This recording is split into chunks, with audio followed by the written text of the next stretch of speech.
Well, welcome into the podcast room of the CETUS building of the Cameron University campus and the Point After episode 22. And we want to wish you the very best this holiday season. Merry Christmas, Happy New Year, and get ready for a new year because this podcast is being recorded on the last day of 2024, New Year's Eve. And so we bring in the new year. We also bring in our basketball analyst from the Oklahoma Sports Network, part of the Mid-Del group for Midwest City, Del City, and Carl Albert. And he's really our basketball guru of the podcasting is Mr. Jordan Ray. Jordan, did you have a good Christmas? No, but that's okay. Okay. All right. I still saw family, and that's the important thing. So I'm not complaining. Okay. I also know that you got to see some great basketball because I was excited because Del City had their holiday festival. And so we got to see some boys and girls games, kind of excited about that. And then I guess I'll springboard into this is the time of the season that, okay, school is out, but a lot of them are in these tournaments and there'll be more tournaments in January that really make the difference. But what did you come across with what you saw over these past weeks, as closeout of the school year, of the semester, and then into these holiday classics? Okay, so I'm going to first go through the list again because some teams were playing and some teams weren't, and other teams were playing non-5A schools and even schools out of state. I didn't change my poll, which is, of course, what Mid-Del schools are most likely to win state.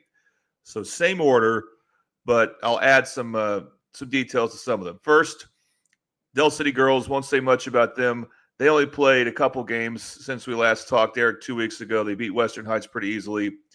And then a day later, and Yukon High School only beat Weatherford by 7. So I don't know if that was Weatherford just really good. Maybe they are on the girls' side. They're a 4A school. But anyway, you want to keep track of, is there any weakness in these teams that would keep them from winning state? Because as you know, state tournaments, that's 3 elimination games you got to win there. So no room for error there. All right, but anyway, they're still looking good. Del City girls. Del City boys. Okay, so I did see them for 2 games over Christmas break.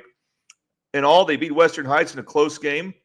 And then a few days later, in the Del City Holiday Festival, they beat Ardmore on a Friday. That's a 4A school now. And they beat Lott MacArthur by 10. That was a really competitive game until the very end.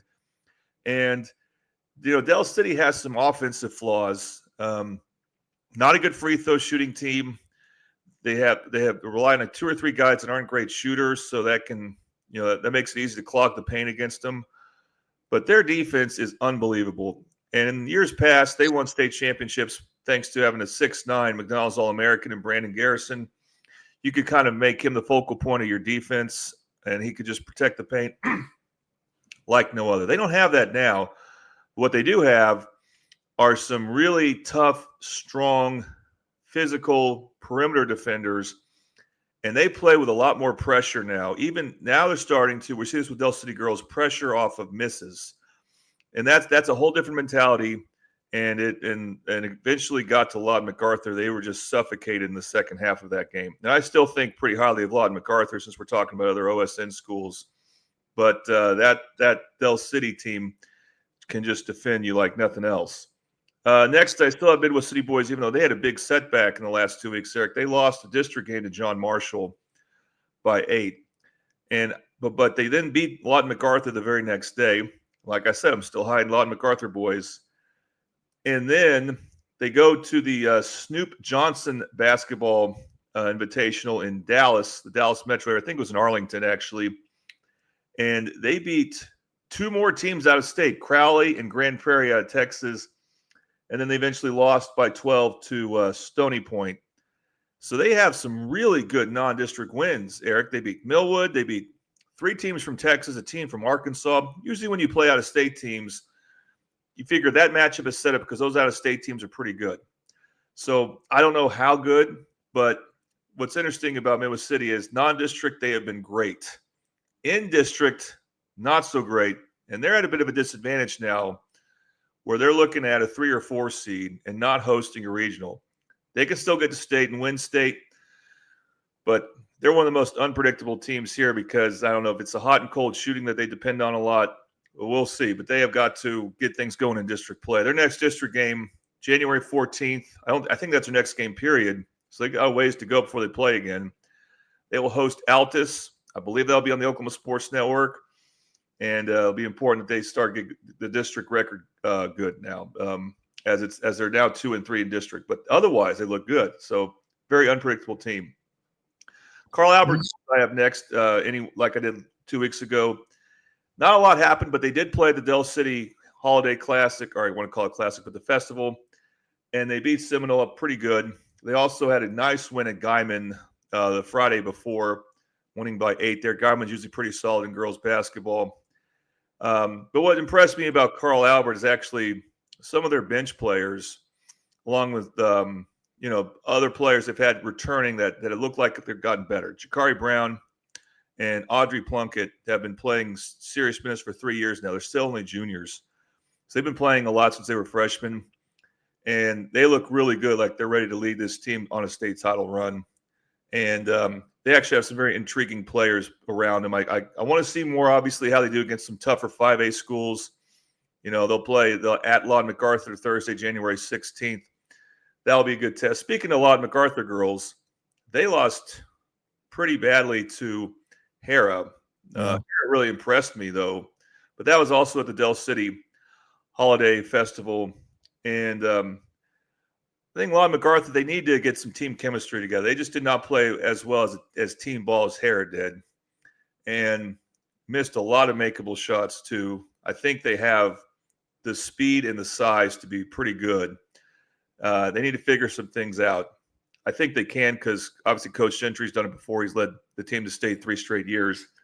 But they're at a bit of a crossroads. I think they'll be okay, though. Midwest City girls are next. They beat John Marshall over the break. That's about it. So not much to say there. They were expected to beat John Marshall and won by a lot. I think they'll still be in good position to host a regional. I don't know if the same is true about Carl Albert girls, but I'm still putting Carl Albert girls ahead right now just because I like their chemistry right now a little bit better.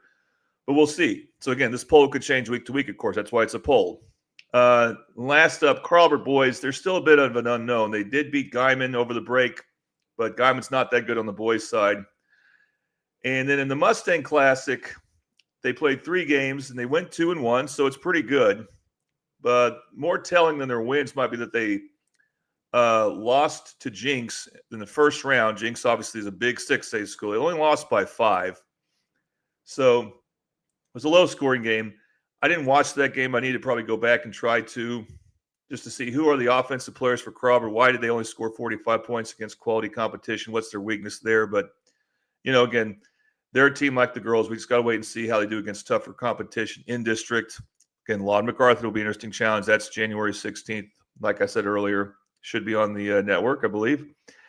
And then they closed out the tournament beating Marlowe, who's 3A, and Hooker, who's 2A. So they didn't get as many tough 6A, 5A games as I was hoping they would, but because they lost in that first round. But I think they're actually responding pretty well. They just got some football players recently, as you know, because Carl Albert went the distance in football again, and that went pretty late into December. So they're like a couple other teams here on this list where we just got to see what happens when they get more and more into district play.